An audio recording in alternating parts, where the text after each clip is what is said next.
একটা ব্যাপার বুঝতে পারছে যে দল ভালো ছন্দে ছিল না এবং সে কারণেই তারা কিন্তু চেষ্টা করেছে যে ক্যাপ্টেন্সি চেঞ্জটা করে ফর্মের ব্যাপারটাও ঘুরিয়ে আনার।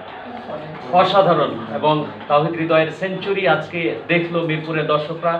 প্রথম সেঞ্চুরিটি আজকে করেছিলেন ইসাখিল হাসান ইসাখিল, মোহাম্মদ নবীর সন্তান তিনি। নোয়াখালী এক্সপ্রেসের হয়ে দ্বিতীয় সেঞ্চুরি, বিপিএলের তৃতীয় সেঞ্চুরিটা তাওহিদ হৃদয় করেছেন। স্ট্রাইক এন্ডে থাকছেন লিটন দাস, 34 রানে অপরাজিত, 164 এক উইকেটে।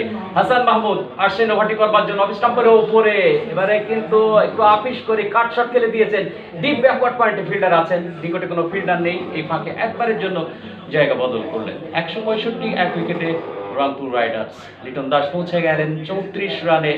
তাওহিদ হৃদয় স্ট্রাইক এন্ডে আসলেন এবার 109 রানে যিনি অপরাজিত রয়েছেন। মাত্র 62টি বল তিনি খেলেছেন, 11 বল থেকে 9 রান প্রয়োজন জয়ের জন্য রংপুর রাইডার্সের সামনে। দুর্দান্ত একটা ইনিংস, ম্যাচের নায়ক তিনি বনে গেছেন তাওহিদ হৃদয়। আজকেও ওপেনিং করার সুযোগ পেয়ে সেটা কিন্তু হাতছাড়া করেননি। আসছেন হাসান মাহমুদ, থানা প্রান্ত থেকে প্রস্তুত তাওহিদ হৃদয়, ওভার দ্য উইকেটে বল করলেন, গোল!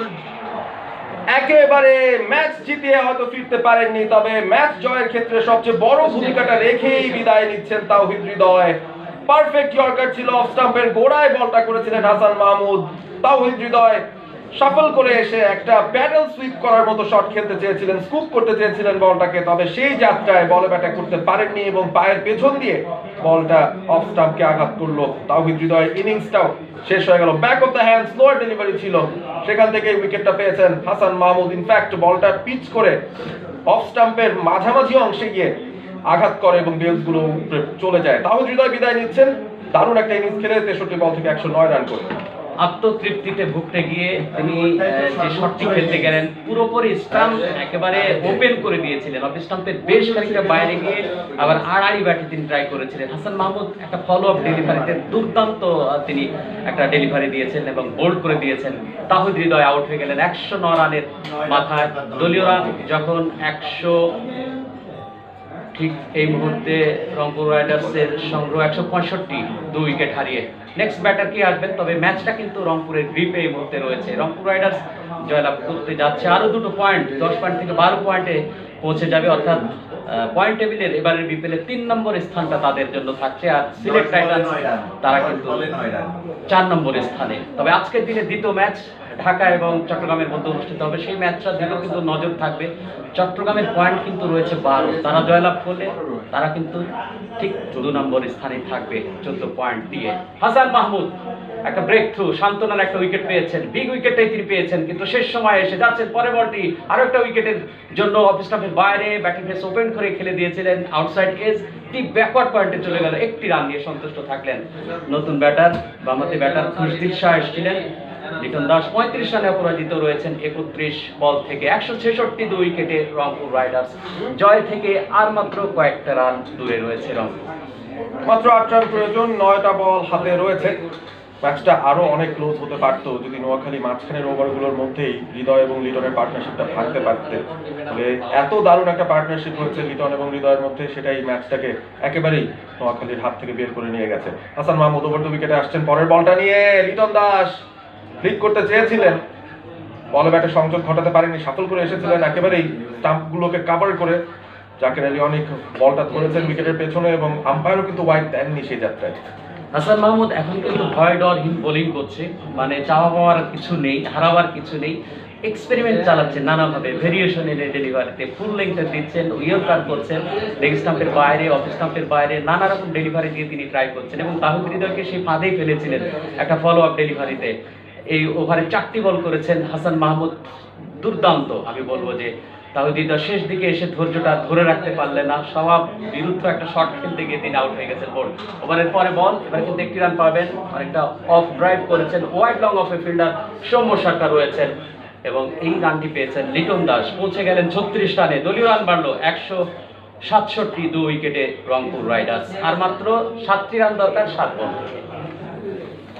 রন বল ইকুয়েশন, একটা বাউন্ডারি পেয়ে গেলে কাজটা আরো সহজ হয়ে যাবে। এই ওভারের শেষ বলটা করার জন্য প্রস্তুতি নিচ্ছেন হাসান মাহমুদ। তার এবারের বিপিএলটা শেষ হতে চলেছে এই বলটা করার মাধ্যমে, কারণ নোয়াখালী এক্সপ্রেস তারা কিন্তু পরবর্তী রাউন্ডে বা প্লে অফে যাচ্ছে না, এটাই তাদের শেষ ম্যাচ।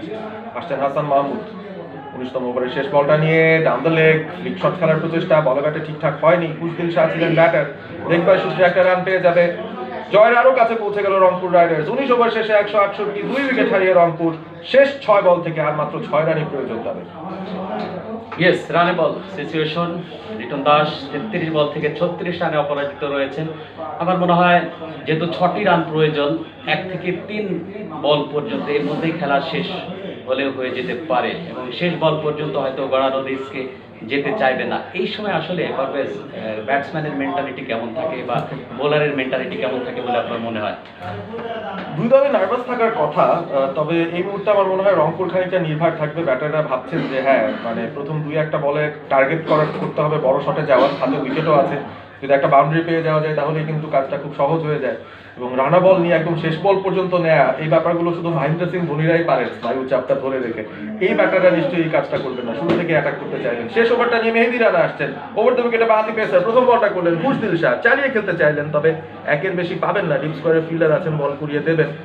কোন সময়টায় আসলে ক্যাপ্টেন হায়দার আলী ফিল্ডারদের সামনে আসবেন সেটা আমি দেখতে চাই, কারণ সিঙ্গেলটা আটকানোর চেষ্টা করলে হয়তো ব্যাটাররা ঝুঁকি নিয়ে আউটও হতে পারে। অবশ্যই এই সময়টা তাড়াহুড়া করা যাবে না ব্যাটসম্যানের জন্য। এটা কিন্তু খুবই ইম্পর্টেন্ট একটা মুহূর্ত আমি বলবো। বল যেহেতু রানে বল সিচুয়েশন, উইকেট হাতে থাকলেও ফিনিশিংটা খুবই ইম্পর্টেন্ট। একেবারে বল টু বল নেওয়া বা 4-6 নেওয়াটা খুবই ক্যালকুলেশন করেই কিন্তু, এবং কোথায় কোথায় ফিল্ডার রয়েছে, ফিল্ডিং সাইডটা খুব মনোযোগ দিয়ে ফিল্ডিং সাজানো হচ্ছে। মেহেদী হাসান রানা রয়েছেন, সেই সঙ্গে উইকেট রক্ষক অনেক এবং ক্যাপ্টেন সবাই মিলে কিন্তু ফিল্ডিংটা সাজাচ্ছেন এবং খুব একটা কঠিন সময় না, আবার যে হারিয়ে ফেলবে তাও কিন্তু না। 5 বল থেকে 5 রান প্রয়োজন। 169, 2 উইকেটে রংপুর রাইডার্স। মেহেদী হাসান রানা পরে বলটি করলেন, জিতে খেলেছেন। আবারও লিটন দাসের ব্যাট থেকে একটি সিঙ্গেল আসলো, লং অফে ফিল্ডার একটি রান আসলো। 170, 2 উইকেটে রংপুর রাইডার্স। 4 বল থেকে 4। আমার মনে হয় আরো কিছু ফিল্ডারকে সামনে নিয়ে আসার সময় হয়েছে এবং খুশদিল শাহ মাত্র নেমেছেন, তার উপর তো একটা চাপ প্রয়োগ করা যেতেই পারে। সেই কাজটা এখনো করছেন অবশ্য নোয়াখালী। মাত্র 4 জন ফিল্ডারই সার্কেলের ভিতরে আছেন। Short fine, short third, extra cover এবং পয়েন্টের ফিল্ডার সীমানার ভেতরে, অর্থাৎ ফিল্ড সীমানার ভেতরে ঢুকেছেন। মেহেদী রানা আসছেন, ওভার দ্য উইকেটে পরের বল। খুশদিল শাহ স্লোয়ার ডেলিভারি, আলতো করে পয়েন্টের দিকে গাইড করে একটা রান নিয়েছেন, অর্থাৎ রানগুলো তুলে দিচ্ছেন মনে হচ্ছে রংপুরের ব্যাটারদের কাছে। কোনো ধরনের ঝুঁকিহীন ভাবেই রানগুলো কিন্তু পেয়ে গেছেন। আর 3 বল থেকে 3 রান প্রয়োজন ম্যাচ জিততে। অত সহজ হচ্ছে না, পিক শটে যাওয়ার কোনো স্পেস পাচ্ছে না। অ্যাকর্ডিং টু ফিল্ড অসাধারণ বল করেছেন, কোনো ধরনের রুম দেননি, জাস্ট অফ করিডোর বা অফ স্টাম্প টার্গেট করে কিন্তু বলগুলো বা ডেলিভারিগুলো দেওয়া হয়েছে। ব্যাটার কিন্তু রিস্কে শটে যেতে চাচ্ছেন না। শেষ মধ্যে এসে একটা বল কিন্তু নষ্ট হবে যদি আউট হয়ে যায়, পরে চাপটা আরেকটু বেড়ে যাবে। 171, 2 উইকেটে রংপুর রাইডার্স। নোয়াখালী এক্সপ্রেসের 173 রানের টার্গেটে 174 রানের লক্ষ্য নিয়ে ব্যাট করছে রংপুর রাইডার্স। রানে বল সিচুয়েশন, এবারে কিন্তু টান উত্তেজনায় এই মুহূর্তে ঠিক, যদিও উইকেট হাতে রয়েছে তারপরেও 3 বলে 3 রান করাটা করতে হবে এবং ফিনিশিংটা করতে হবে। এই জায়গায় কিন্তু স্নায়ুর চাপটা গ্রাস করে থাকে একজন ব্যাটারকে এবং একজন বাটারফ্লাই ঘুরপাক করে স্টমাকে নতুন ব্যাটারের মতো। বলতে না বলতে এই ওভারের পরে বল, ফুল লেন্থে ডেলিভারি, ওভারটা টপ খেলে দিয়েছেন, এক্সট্রা কাভার দিয়ে 1 বাউন্সে বল কিন্তু গোত্তাকে গতিমন্থর হয়েছে, কিন্তু গতিমন্থর হলে হবে কি 2টো রান কিন্তু এবার পেয়ে গেছে। ব্যবধান কিন্তু এখন কমলো, অর্থাৎ আর 2 বল থেকে 1 রান করতে হবে। 173, 2 উইকেটে Rangpur Riders. Score is level.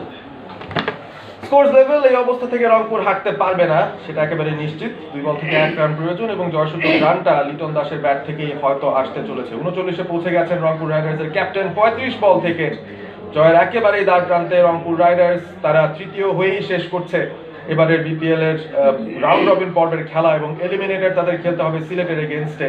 সেই ব্যাপারটাও মোটামুটি নিশ্চিত বোঝা গেছে এই ম্যাচ শেষেই। অর্থাৎ চট্টগ্রাম রয়্যালস তারা কিন্তু বেঁচে যাচ্ছে এক প্রকার বলা যায়, কারণ রংপুর রাইডার্স তারা 12 পয়েন্টে পৌঁছালেও এখনো পর্যন্ত তারা ওই নেট রান রেটে চট্টগ্রামকে কিন্তু ডিঙিয়ে যেতে পারছে না। একেবারে শেষ বল নয়, আরো একটি বল বাকি থাকে। মেহেদী রানা বল করেছেন, ওয়াইড হয়ে গেল। শর্ট অফ লেন্থ বল করতে চেয়েছিলেন লিটন দাস, শেষ মুহূর্তে ব্যাটটা সরিয়ে নিলেন এবং স্কোয়ার লেগের আম্পায়ার বললেন ওয়াইড। ভাবছিলাম জয়সূচক রানটা আসবে লিটনের ব্যাট থেকে, তবে সেই কাজটা করতেই দিলেন না মেহেদী রানা, নিজে